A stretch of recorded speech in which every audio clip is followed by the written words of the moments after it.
huyu bwana mdogo, ni bwana mdogo sana. Alikuja kunihonga nyumbani kwako? Nyumbani kwangu Tegeta. Alitaka niende Masaki kwenye na kahoteli gani huko. Alikuita kwa simu? Nikamwambia, hakuniita kwa simu. Alitumia watu wema wa chama chako. Tumia watu wema wa chama changu ndio. Nikaambia mimi siwezi kwenda Masaki usiku kwenda kupigwa picha huko alafu naonekana nahongwa. Siwezi kwenda. Anataka kuniona, aje nyumbani kwangu. Aje nyumbani kwangu. Akaja nyumbani kwangu. Na akaja nyumbani kwangu. Akaletwa nyumbani kwangu. Unanifahamu? Na akaniambia, nilikuwa nimemsema kipindi fulani alienda Uganda kuwakilisha nchi kwenye mazungumzo na Museveni huko. Akakutana na Rais Museveni. Akakutana na Museveni akatweet. Nikawa nimemlima sana kwenye mikutano ya hadhara. Nilimshambulia kwenye mikutano ya hadhara. Wewe ni nani? Mtoto wa rais, nchi sio ya kifalme. Wewe mtoto wa malkia, hii sio wewe, mamako sio malkia. Mamako ni rais. Wewe huna nafasi yoyote serikalini. Huwezi ukatuwakilisha sisi nchi mahali popote nje ya nchi. Unanifahamu?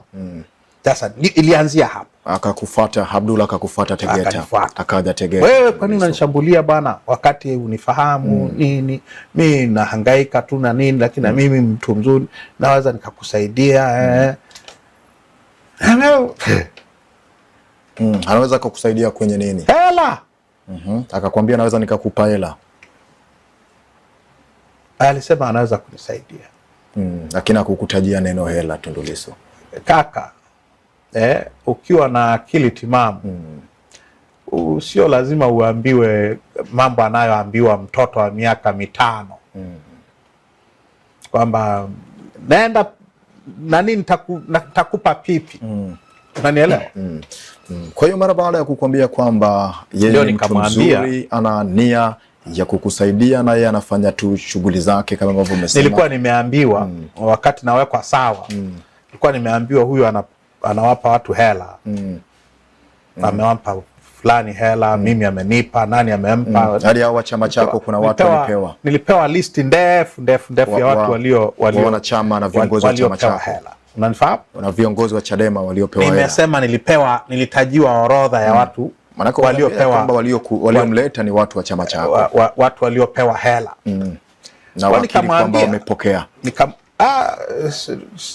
Sijasema walikiri.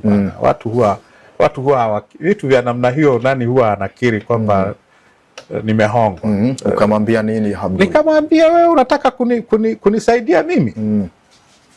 Namna ya kunisaidia mimi, kamwambie mama yako afanye nini? Anipe hela zangu. Kwa sababu nadai serikali yake hela. Na kama unataka kunisaidia kweli, kamwambie anilipe. Sio hizi ni itakuwa hongo. Kamwambia mimi na shida ya hela kweli. Kazi inahitaji hela, hii kazi inayoifanya. Ukinipa hela sasa hivi utakuwa unanihonga. Na alikwambia kwamba anakupa kiwango gani? Hapa hajasema kiwango. Hakukwambia idadi. Na wewe unahisi ya kwamba pengine bei yako ingekuwa ni kwa kiwango gani, Mheshimiwa Lissu? Sasa hiyo siwezi kujua kaka. Si ningekuwa nazitaka ningeuliza. Ningeuliza. Sikutaka hata kuuliza.